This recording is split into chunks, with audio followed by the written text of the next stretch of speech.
টান টান উত্তেজনা, নানামুখী উত্তেজনা। একদিকে শেখ হাসিনার বিরুদ্ধে যে মামলা, সেই মামলার রায়ের দিন ঠিক হবে কালকে, যে কবে রায় ঘোষণা হবে।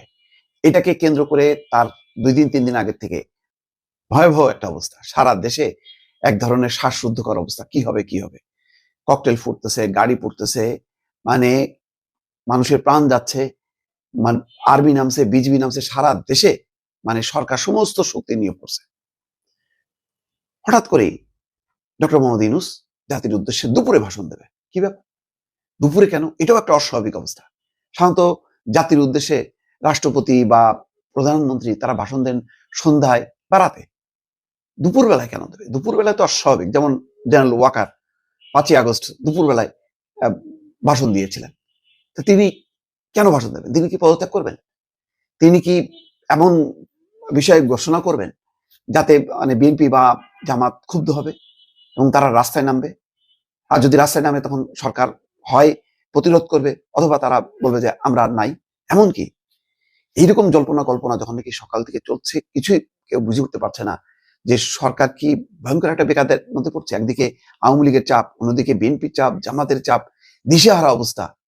ঠিক সেই সময় অনেকটা ম্যাজিকের মতন কাজ করলো জাতির উদ্দেশ্যে দেয়া ডক্টর মোহাম্মদ ইউনূসের ভাষণ। খেয়াল করেন, এমন একটা ভাষণ দিলেন, সেই ভাষণের পর প্রথমে সালাউদ্দিন আহমেদ কি বললেন যে ডক্টর ইউনূস তার নিজের সই করা যে সনদ, সেই সনদই তিনি লঙ্ঘন করছেন, অর্থাৎ এটাই তিনি মানেন নাই, এটা লঙ্ঘন করে তিনি বক্তব্য দিচ্ছেন। তাহলে কি দাঁড়ালো? বিএনপি চরম একটা বিরুদ্ধ অবস্থানে চলে গেল। একই দিনে গণভোট, একই দিনে সংসদ নির্বাচন, যেটার ঘোর বিরোধী ছিল জামাত এবং তার সহযোগী 8টি রাজনৈতিক দল। জুলাই সনদ হঠাৎ করে দেখা গেল যে রাষ্ট্রপতি সই করে দিল। আরে কি ব্যাপার, রাষ্ট্রপতি সই করবে? এটা তো বিষ খাওয়ার সামিল। এনসিপির নেতারা কি বলছিল যে জুলাই সনদে রাষ্ট্রপতির স্বাক্ষর করা মানে বিষ খাওয়ার সমান, এটা তারা মানবে না, এটা ডক্টর মোহাম্মদ ইউনূসকেই মানতে হবে, ডক্টর ইউনূসকেই সই করতে হবে। তার মানে কি? তার মানে ইউনূস যা করলেন সেটা এক অর্থে এনসিপি মানলো না, জামাত মানলো না, বিএনপি মানলো না। আবার দেখেন, যখন নাকি সময় ঘনায় আসতেছে, সবার চোখ যে সারা দেশে কি হয়, একটা লকডাউন পরিস্থিতি, তখন ভাষণ যখন দিল দুপুর বেলায়, তারপরে থেকে কিন্তু আলোচনা ডক্টর মোহাম্মদ ইউনূসের এই যে নানান বিষয় কি বললো, একই দিনে গণভোট, একই দিনে 4টা বিষয়ের মানে সন্নিবেশিত করে, সব বিষয়কে একত্রিত করে 4টে বিষয়ের উপরে গণভোট হবে। কি আজব ব্যাপার! এই ধরনের কি গণভোট হয়? হয়েছে কখনো? হয়নি। আদৌ কি গণভোট আছে এখন? সংবিধানই তো নাই, এটা কোথা থেকে পয়দা হবে? কিন্তু খেয়াল করেন, ডক্টর ইউনূসের এই ভাষণের পর আস্তে আস্তে বিকাল সন্ধ্যা নামছে, সব কিছু কিন্তু ঠান্ডা হয়ে যাচ্ছে। তখন অভিনন্দন জানায় বসলো প্রথমে এবি পার্টি, মুজিবুর রহমান মঞ্জু, তিনি নিজে আমাকে কংগ্রাচুলেট করেন। কি আশ্চর্য ব্যাপার, এতগুলো রাজনৈতিক দলের বাইরে যে উনি এরকম স্ট্যান্ড নিলেন। তারপর দেখলাম যে 12 দলীয় জোট। তারপর দেখতেছি রাতের বেলা মানে জরুরি বৈঠক, মানে বিএনপির স্থায়ী কমিটির তারেক রহমান যুক্ত হবেন। সবাই ভাবলো যে না জানি কি কালকে থেকে হরতাল শুরু করে দেয় এরা আবার বিএনপি। হঠাৎ করে আসলো কি অভিনন্দন, একই দিনে গণভোট এবং সংসদ নির্বাচন হয়, অভিনন্দন জানানো হলো। আরে যেখানে বললো যে সনদের লঙ্ঘন করছে ডক্টর ইউনূস নিজেই, সেখানে রাতের বেলায় অভিনন্দন।